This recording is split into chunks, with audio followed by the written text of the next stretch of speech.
আবার নিয়ে এলাম তোমাদের জন্য কাজের সন্ধান। তাই দেখো যে কত বড় কাজ দেখে রাখা।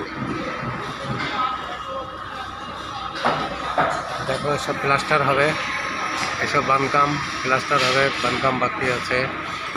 এই যে বিরাট কাজ সব, এই যে সব প্লাস্টার হবে, বিশাল বড় কাজ দেখতে পেয়েছো তো। এই দেখো আবার তোমাদের পরে দেখাচ্ছি, চলো আবার দেখাচ্ছি পরে।